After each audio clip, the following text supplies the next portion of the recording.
శ్రీ మహాగణాధిపతయే నమః. మనలో చాలామంది నాకు మనశ్శాంతి లేదండి, ఒక కేజీ మనశ్శాంతి ఎక్కడన్నా ఉంటే బాగుండు, కొనుక్కొచ్చుకోవచ్చు అని అంటారు. మనం మనశ్శాంతి ఎదుటి వాళ్ళకి ఇవ్వకుండా మనం కావాలంటే ఎలా వస్తుందండి? అవునా కాదా? మనం ఏదిస్తే అదే పొందుతావురా అని శాస్త్రాలు చెప్తూ ఉన్నాయి. మనం వింటూనే ఉన్నాం రోజు. అనేక రకం మంది స్వామీజీలు, గురువులు, ఆధ్యాత్మికవేత్తలు, శాస్త్రాలు, ఉపనిషత్తులు శాంతిని ఏదైతే ఇస్తావో అది పొందుతావు అని చెప్తూనే ఉన్నాయి. కానీ మనం ఇచ్చేది ఒకటి, అడిగేది ఒకటి. మనం అందరికీ మనస్థాపన ఇస్తాము, అందరినీ కూడా ప్రతి విషయంలో కూడా వేలెత్తి చూపుతూ అన్ని రకాలుగా బాధ పెడుతూ ఉంటాము. పెట్టి పెట్టి పెట్టి బలం ఉన్నన్నాళ్ళు అలా చేస్తాము. బలం తగ్గగానే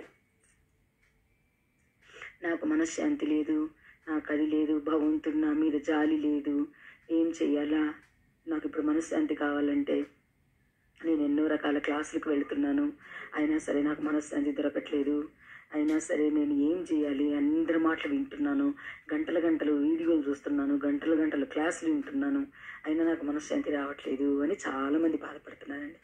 దీనికోసం ఒక చిన్న ఉదాహరణ చెప్పుకుందామండి. చూడండి, మానవునికండి మనస్సు 24 గంటల లోపల ఊసర వెళ్ళి మనస్తత్వం ఇలా వచ్చేస్తుందండి. అసలు ఊసర వెళ్ళిలాగా మారిపోతూ ఉంటాడు. ఊసర వెళ్ళి మాదిరి ఎన్నో రకాలుగా మార్పు చెందుతూ ఉంటామండి. పొద్దున లెగస్తే యోగము, మధ్యాహ్నం చూస్తే భోగము, రాత్రికి చూస్తే రోగము, బయట చూస్తే ఆనందము, లోపల గమనిస్తే విషయ వాసన.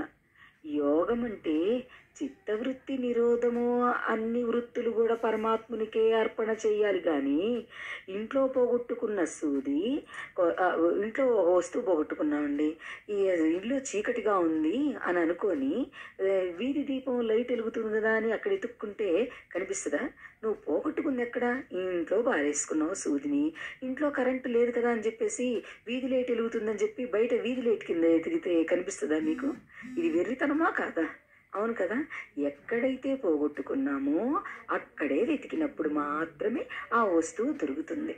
అట్లాగే అంతర్ముఖంలో అజ్ఞానంతో ఉంచుకొని అసలు అజ్ఞానాన్నే పోగొట్టుకోకుండా మనశ్శాంతి అనేది ఎవరికి ఇవ్వకుండా, మనశ్శాంతి కోసం నేను అజ్ఞానాన్ని పోగొట్టుకోను, మాయను వదలను, నేను అన్ని రకాలు ఉంచుకుంటాను, నా మనసులో కోపము, క్రోధము, లోభము, మదము, మాత్సర్యము అన్నీ ఉంచేసుకుంటాను, కోరికను వదలను, నా ఇష్టానుసారంగా ఉంటాను అని చెప్పేసి అదేమి అట్లా నేను మారకుండా నేను మనశ్శాంతి కావాలంటే ఎక్కడి నుంచి వస్తుందండి? రాదు కదా. మనశ్శాంతిని నువ్వు ఎక్కడైతే పోగొట్టుకున్నావు, కోరికలతో పోగొట్టుకున్నావా, కోపంతో పోగొట్టుకున్నావా, నిందారోపణతో పోగొట్టుకున్నావా, లేకపోతే వస్తువుల మీద వ్యామోహంతో, శరీరం మీద వ్యామోహంతో, ఇంద్రియాల మీద వ్యామోహంతో, అసలు నీ వీక్నెస్ ఏంటి అనేది నువ్వు గమనించి గనక అది మానేసి ఆ ప్లేస్లో నువ్వు జ్ఞానాన్ని పెట్టండి, మీకు మనశ్శాంతి దొరుకుతుంది.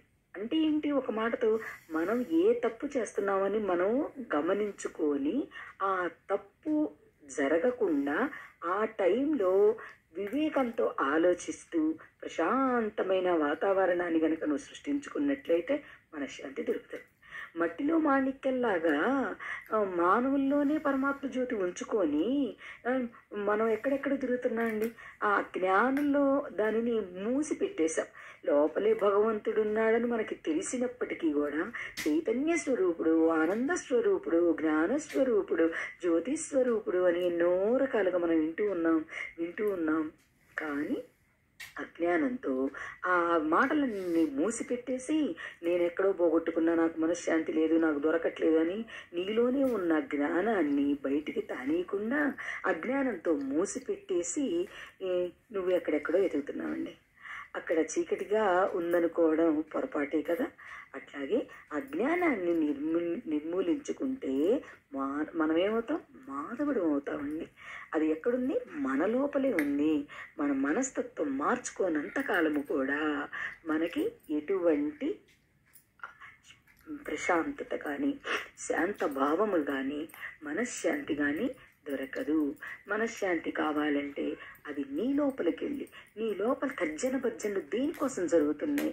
ఈ ఈ ఈ యొక్క మైండ్ టెన్షన్, ఆలోచన టెన్షన్, మనస్సు టెన్షన్ ఎక్కడ ఓ పట్టాన నిలవనివ్వదు, ఏమి చేయనివ్వదు, తిననివ్వదు, తిరగనివ్వదు, ఏ పని కూడా అవకతవకలుగా అవుతుంది. ఎందుకు నా బ్రెయిన్ ఇది మొత్తం కూడా అండి మనం చేసుకున్న యొక్క పనులేనండి. ఆలోచనని పిచ్చి పిచ్చిగా ఆలోచించటం, ఒక పద్ధతి పాడు లేకుండా ఉండటం, నాకు నేనే గొప్ప అనుకోవటం, ఇదంతా కూడా లోపల నుంచి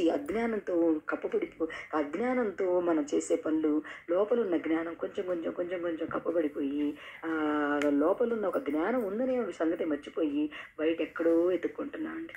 అలా కాదు, మనం చేసే పనిని కొంచెం వెరిఫై చేసుకోవాలి. ఇది ఏది మంచి, ఏది చెడు. ఇన్నాళ్ళు ఈ పని చేశాను కాబట్టి నాకు మనశ్శాంతి లేకుండా పోయింది, ఇప్పుడు ఇవన్నీ ఆపేస్తా, జ్ఞానంతో ఆలోచిస్తా, భగవంతుడి కోసం నేను తాపత్రయపడతా అని అనుకున్నప్పుడు మన లోపలే ఉన్న పరమాత్ముడు మనకి వెలుగులోకి వస్తాడు. హరి ఓం.